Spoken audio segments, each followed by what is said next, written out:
Mari kita ambil masa untuk memeriksa makna Paskah dalam ajaran Alkitab. Marilah pergi ke buku Galatia bab 1 ayat 6. Aku heran bahwa kamu begitu lekas berbalik daripada Dia yang oleh kasih karunia Kristus telah memanggil kamu dan mengikuti suatu Injil lain. Yang sebenarnya bukan Injil. Hanya ada orang yang mengacaukan kamu dan yang bermaksud untuk memutarbalikkan Injil Kristus. Adakah Injil Kristus boleh diubah atau tidak? Tidak boleh. Namun, dikatakan bahwa sesetengah orang cuba memutarbelitkan Injil Kristus. Ayat 8. Tetapi sekalipun kami atau seorang malaikat dari sorga yang memberitakan kepada kamu suatu Injil yang berbeda dengan Injil yang telah kami beritakan kepadamu, terkutuklah dia. Seperti yang telah kami katakan dahulu, sekarang kukatakan sekali lagi, jikalau ada orang yang memberitakan kepadamu suatu Injil yang berbeda dengan apa yang telah kamu terima, terkutuklah dia.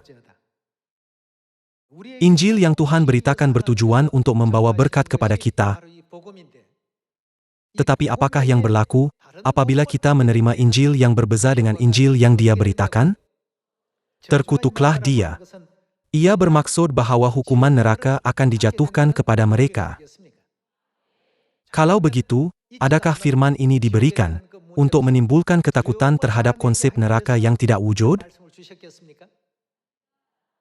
Kerana memang ada jalan seperti itu, Tuhan berniat besar untuk membimbing anak-anaknya ke surga, bukan ke neraka. Oleh itu, Dia menasihati kita dalam buku Galatia bab 1 ayat 6. Tidak ada Injil lain. Janganlah mengikut mana-mana Injil lain. Tinggallah hanya dalam Injil yang telah Tuhan sampaikan kepada kita. Kini, ramai gereja sering menggunakan istilah Injil, tetapi apabila ditanya, apakah Injil itu sebenarnya? Tolong jelaskan secara terperinci, mereka menjadi agak bingung. Ia kerana mereka gagal untuk menyusun konsep Injil dengan jelas. Tetapi adakah tiada apa-apa dalam Alkitab yang membolehkan kita memahami Injil secara terperinci? Kerana semua jawapan ada dalam Alkitab, kita harus mencari jawapan melaluinya. Mari kita buka buku Kolose bab 1.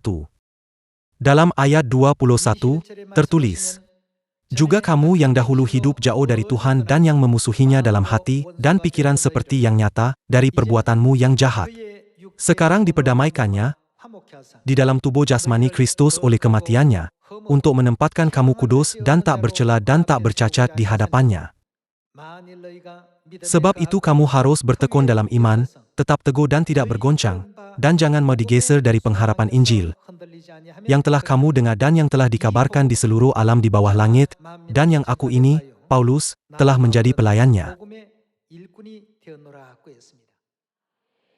Di sini, kita boleh mendapat satu petunjuk penting. Apakah yang Paulus lakukan?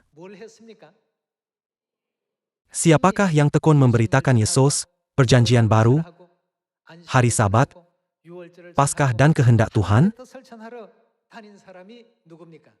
Rasul Paulus.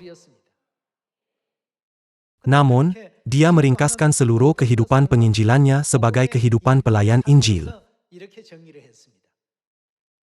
Mari kita lihat bagaimana lagi aktiviti penginjilan Rasul Paulus digambarkan.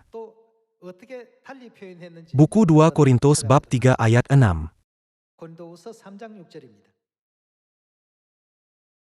Ialah membuat kami juga. Di sini, kami merujuk kepada semua anak iman yang mempercayai Tuhan, termasuk Rasul Paulus, bukan? Ialah menjadikan kita sebagai pelayan apa? Sanggup menjadi pelayan-pelayan dari suatu perjanjian baru. Kita ialah pelayan perjanjian baru yang melakukan kerja penginjilan. Melalui buku Kolose bab 1 dan 2 Korintus bab 3, ditunjukkan bahwa Rasul Paulus, dalam melakukan kerja yang sama, dirujuk sekali sebagai pelayan Injil dan pada masa yang lain sebagai pelayan perjanjian baru. Kalau begitu, adakah Injil dan Perjanjian Baru berbeza atau sama? Ia memang sama. Akhirnya, keseluruhan kerja Rasul Paulus dalam memberitakan dan menyebarkan kehendak Tuhan ialah Injil dan Perjanjian Baru.